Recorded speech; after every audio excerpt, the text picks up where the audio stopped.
Yes. They are at high school now. Yes. Secondary school. Yes.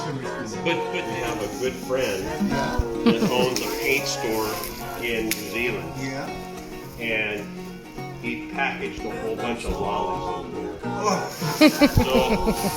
But the only thing with the lollies is they come in a plastic wrapper, so the kids need to make sure they dispose of them properly.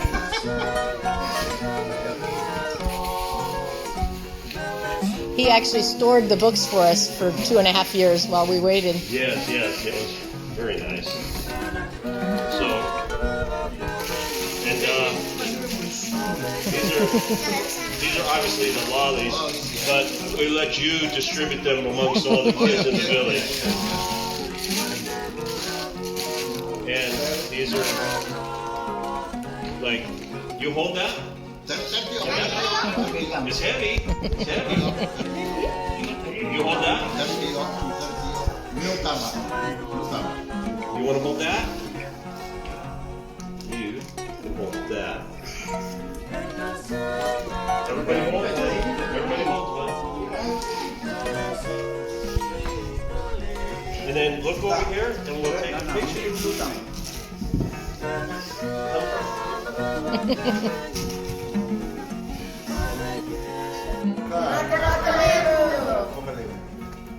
Awesome. It is our pleasure. Our pleasure.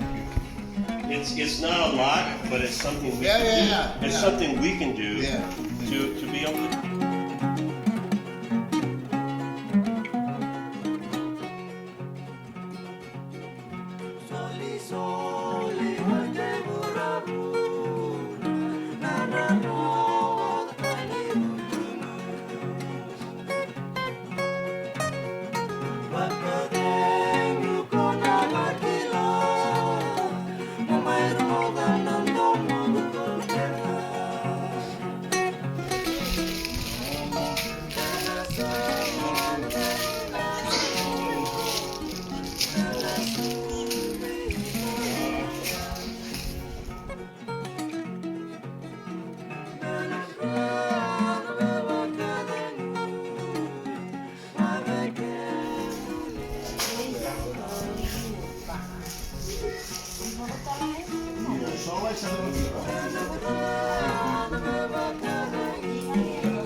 Sarah.